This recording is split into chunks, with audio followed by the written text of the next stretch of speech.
Pada tahun 1983, seorang gadis bernama Tami baru saja menyelesaikan kontrak kerjanya sebagai koki di sebuah kapal pesiar. Tami kemudian berkunjung ke Tahiti dan berencana tinggal di sana selama beberapa waktu. Tami berasal dari San Diego, California. Dia sangat senang berpetualang dan hidup berpindah-pindah.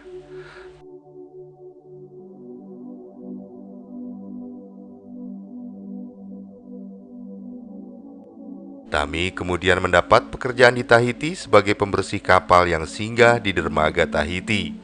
Ketika sedang bekerja, sebuah kapal merapat dan seorang pria yang ada di kapal itu berteriak meminta bantuannya.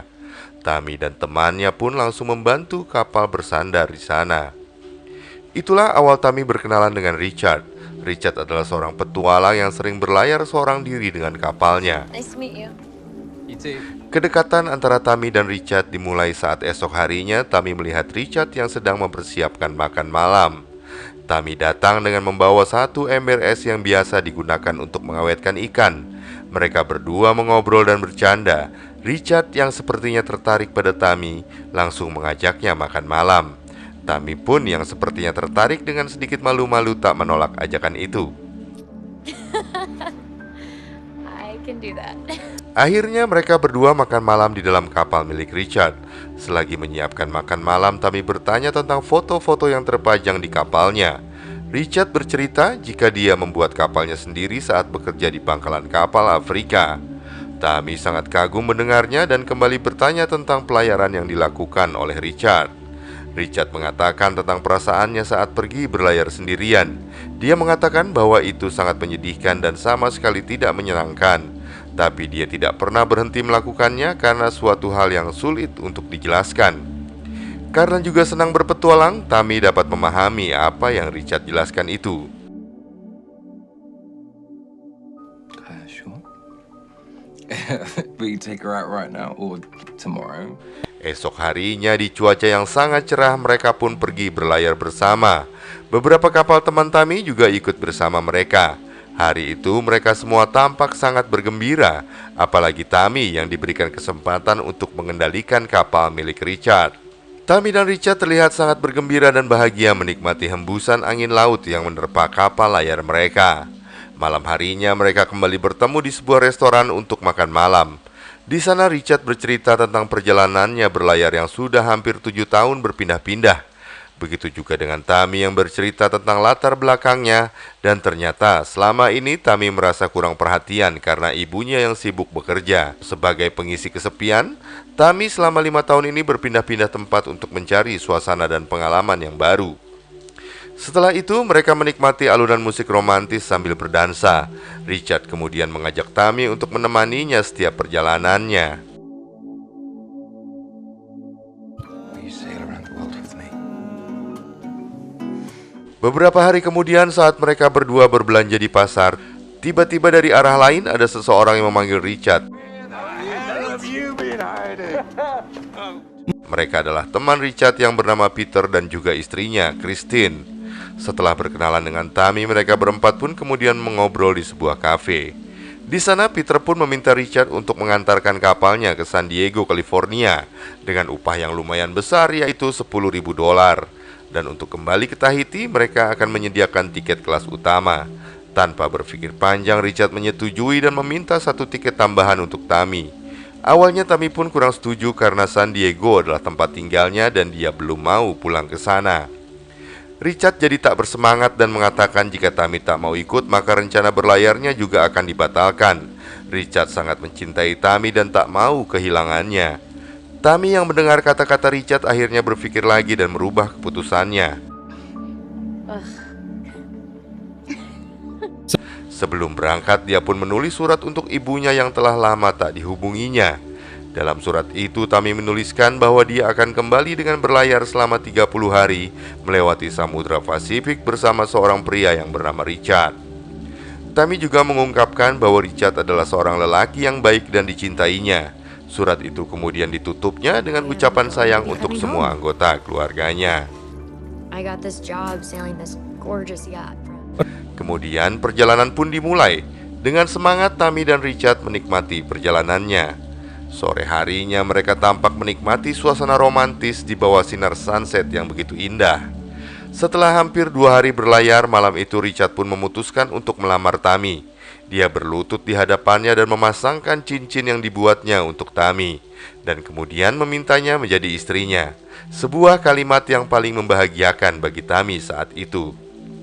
Tanpa berpikir panjang, Tammy menyetujuinya. Richard berjanji setelah tiba di San Diego, cincin itu akan diganti dengan cincin yang lebih bagus. Beberapa hari kemudian, cuaca terlihat mendung dan angin bertiup sangat kencang.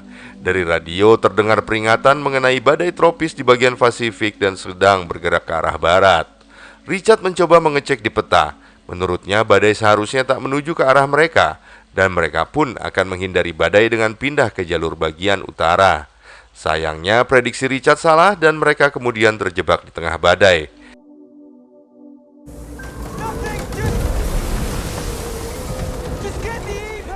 Angin dan juga ombak yang begitu besar menghantam kapal mereka. Mereka berusaha sebisa mungkin menjaga kapal untuk tetap stabil. Walaupun berkali-kali ombak besar menghantam, namun badai semakin mengganas dan gelombang ombak semakin tinggi.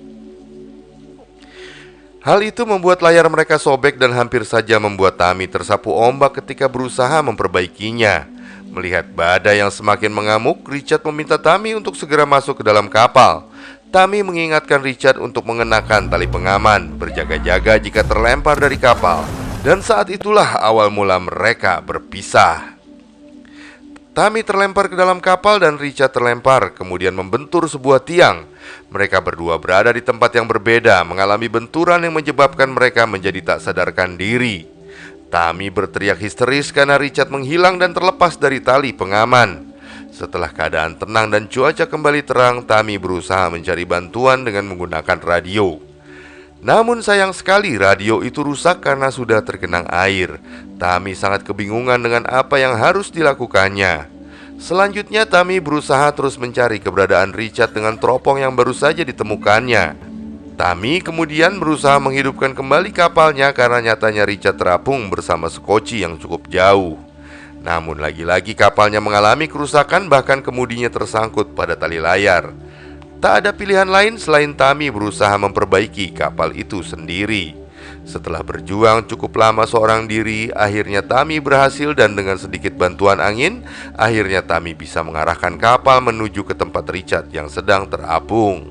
Tammy bahagia sekaligus khawatir ketika bisa meraih Richard dan membawanya ke atas kapal. Tammy menenangkan Richard yang menggigil kedinginan dan ternyata bukan hanya kedinginan, tetapi Richard mengalami luka robek yang sangat besar di kakinya. Exhale for me. Tammy kemudian membersihkan lukanya dan mengobati sebisanya. Di hari kedua, Tammy diarahkan oleh Richard untuk mengecek koordinat mereka saat ini. Setelah dihitung, ternyata mereka telah hanyut sangat jauh dari jalur yang seharusnya. Lebih parahnya, posisi mereka saat ini tak dilewati oleh jalur penerbangan ataupun jalur kapal laut.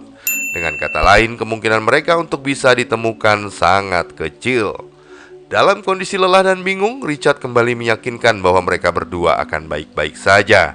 Tammy kemudian melihat peta lagi dan memperkirakan arah angin. Setelah diperhitungkan, satu-satunya cara terbaik adalah pergi menuju ke arah Hawaii. Namun tentu saja itu berisiko, karena jika sampai salah jalur maka mereka butuh menempuh kembali jarak 5.000 mil. Karena tak ada pilihan lain, akhirnya mereka berdua setuju untuk mengambil resiko itu.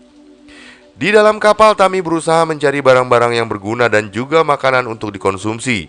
Tammy berhasil menemukan cukup air bersih dan bisa digunakannya untuk minum.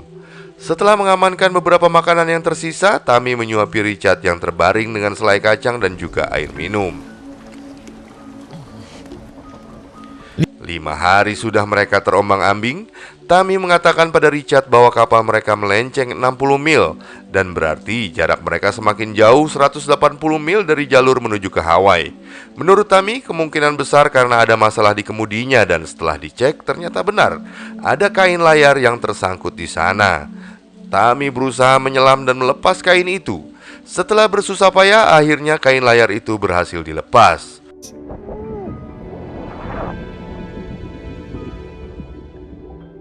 Waktu berlalu dan tepat di hari ke-10, Tammy terlihat sedang membersihkan barang-barang yang berserakan di dalam kapal. Saat itu Tammy tak sengaja menemukan krim anti-UV. Tami langsung menggunakannya dan sedikit bisa membuatnya merasa sejuk. Tami juga tak lupa memberikan krim kepada Richard sekaligus memeriksa luka rusuknya yang mengalami patah. Kondisinya ternyata semakin buruk dan Tami hanya berusaha untuk meyakinkan Richard bahwa semuanya baik-baik saja. Ternyata bukan hanya rusuknya saja yang patah. Setelah dicek, luka di kakinya juga terlihat tak kunjung kering. Tami hanya bisa menahan sedihnya melihat keadaan Richard yang begitu memprihatinkan. Ketika persediaan makanan dan air minum semakin menipis, Tami mencoba menangkap ikan dengan menggunakan tombak. Tapi hal itu tentu saja bukan hal yang mudah bagi Tami. Tami sampai merasa frustasi karenanya. Saat kembali ke atas dan mengungkapkan pada Richard bahwa dia benar-benar tak bisa melakukannya, Richard berusaha menenangkannya dengan memeluknya. Beruntungnya sore itu sempat turun hujan. Tami sangat gembira memberikan segelas air untuk Richard. Tami juga menyiapkan beberapa botol sebagai tempat untuk menampung air hujan. Tepat di hari ke-18, Tami menemukan tempat tersembunyi yang berisi minuman mahal serta cerutu. Dia begitu bahagia dan langsung membawa minuman itu ke atas untuk dinikmati bersama Richard. Tami juga menyanyikan sebuah lagu yang sama saat mereka dulu berdansa di Tahiti. Light a cigarette. Di hari ke-29, Tami tiba-tiba saja terbangun dari tidurnya karena suara bising dari sebuah kapal yang sangat besar. Kapal itu semakin mendekat dan Tami langsung berteriak-teriak sambil menembakkan suar darurat ke arah kapal itu. Tapi ternyata itu hanyalah halusinasinya saja. Tami tersadar setelah kapal itu pergi menjauh dan menghilang. Richard yang terbangun kembali menyadarkan Tami agar tetap tegar dan kuat menjalaninya. Esok harinya kondisi Tami mulai membaik, tapi tidak dengan Richard. Kakinya semakin membusuk dan benar-benar sudah sangat parah. Richard yang terbaring semakin lemah meminta Tami untuk membangunkannya ketika tiba di Hawaii nanti. Bergantian Tami kemudian menguatkan Richard. Dia pun berusaha menghiburnya dengan mengatakan bahwa jarak ke Hawaii tinggal 600 km lagi. I'm the one who crosses the horizon. 33 hari telah mereka lalui. Harapan yang mereka punya pun semakin menipis. Tami begitu lemah dan benar-benar sudah pasrah dengan keadaan saat itu. Dia yang sudah tak berdaya akhirnya mengatakan dengan lemas bahwa dia sangat menyayangi Richard dan merelakannya pergi. The whole world feel like it disappears. Ternyata Richard yang selama ini dirawatnya hanyalah halusinasinya saja. Selama ini Richard yang disuapinya ternyata hanya hayalannya saja yang tak sanggup merelakannya pergi. Tami begitu sedih menangis merelakan seseorang yang disayanginya.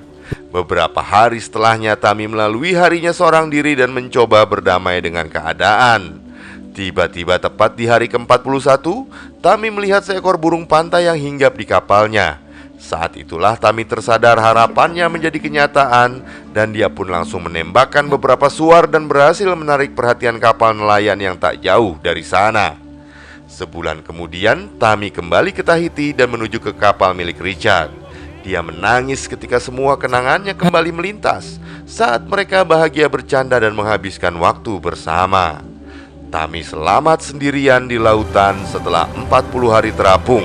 Dan saat itu usianya baru 24 tahun.